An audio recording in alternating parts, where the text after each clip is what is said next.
Journal entry number 5. Everything must come to an end. It was another boring day at the fort. Not much happened. Well, that is a lie. Not much happened before the evening. The usual shift guarding the fort, eating lunch, trying to get some training done, but the fort is really small, not a lot of room for training.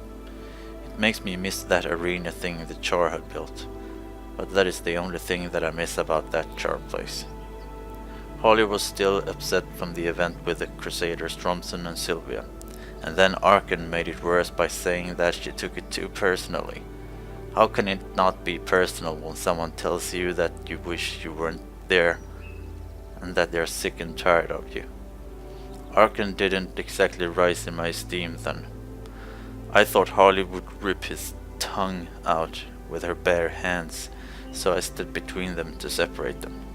I had a long talk with Harley after this. She was upset and sad and worried. She worries too much about things that haven't happened and may not happen ever. Like many young people, she's unsure who she is, and the latest event has shaken the foundation of her persona. I told her that she lets other people decide who she is. I told her that she needs to decide who she is and not care about what other people say about her. She replied that all she wanted was to stay in the vigil. She's really committed to the vigil. Am I the only one to see this?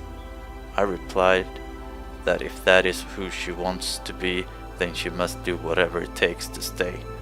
Then she started crying, and I felt like a douchebag.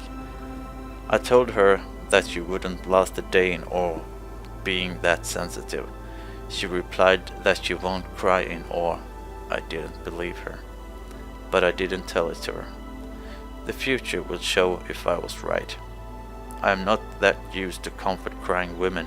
I felt so uncomfortable. I just wanted to take Fredrickson with me and run into the woods. I missed doing that. Instead, I was forced to comfort her with a hug.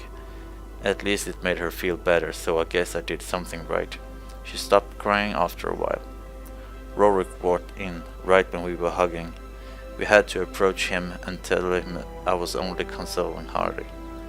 Harley told me after he had left that he is smart, smarter than I thought he was.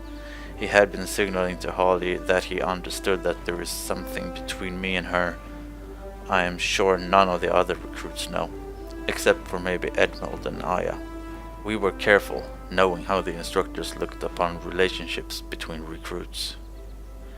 I dreamt about my parents a few nights back. I was back in our house. I could hear them screaming. I saw them, but they didn't have any faces. I can't remember their faces. I could still hear their screams when I woke up. It made me more determined than ever to find the one dragon. I know that I will do whatever it takes to find it and kill it. I won't let anything distract me, and that is why I broke up with Harley. I know it was the worst possible time to do it, but it had been troubling my mind and I needed to get it over with. May the Six forgive me. She took it pretty well. At least she didn't start crying again, though I am unsure that she won't be crying when she lies alone in her bed to sleep. I am fully convinced that this was the right decision given the situation I am in, and I know I won't regret it. But I miss her kisses. They tasted like the sweetest strawberries.